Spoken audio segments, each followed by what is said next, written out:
Beverley Allitt, born on October 4, 1968, grew up in the quiet English village of Corby Glen.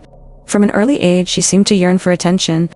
By her teenage years, she had developed a pattern of exaggerating or fabricating illnesses to seek medical care, raising suspicions about her motives.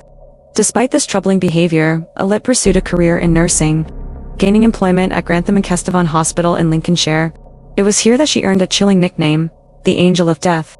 In 1991, Allitt was assigned to the children's ward, where she was entrusted with the care of vulnerable young patients. During a harrowing 59-day period, the ward became a scene of inexplicable tragedy. One by one, children in her care suffered sudden and mysterious medical crisis, cardiac arrests, respiratory failures, and more. Despite initial efforts to revive them, 4 children lost their lives, and several others suffered long-term harm. Among her victims was 7-week-old Liam Taylor, admitted for a minor chest infection.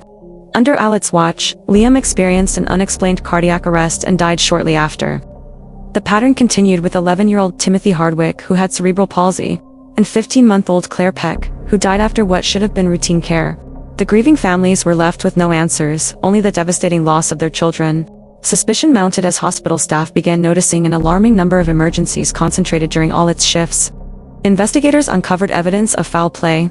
Lethal doses of insulin or potassium had been administered to the victims. The final piece of the puzzle fell into place when Allitt was found to be the only nurse present during each of the incidents. In 1993, Allitt faced trial, charged with 4 counts of murder, 3 counts of attempted murder, and 6 counts of causing grievous bodily harm. The court was presented with damning evidence of her actions, and a psychological evaluation suggested she might suffer from Munchausen syndrome by proxy, a condition in which a caregiver induces or fabricates illness in others to gain attention and sympathy. The jury found her guilty on all charges, and Allitt was sentenced to 13 concurrent life sentences, later reduced to a minimum of 30 years. She has since been held at Rampton Secure Hospital, a facility for patients with severe mental health disorders. The story of Beverley Allitt remains one of the darkest chapters in British medical history. A haunting reminder of how misplaced trust can lead to unimaginable tragedy.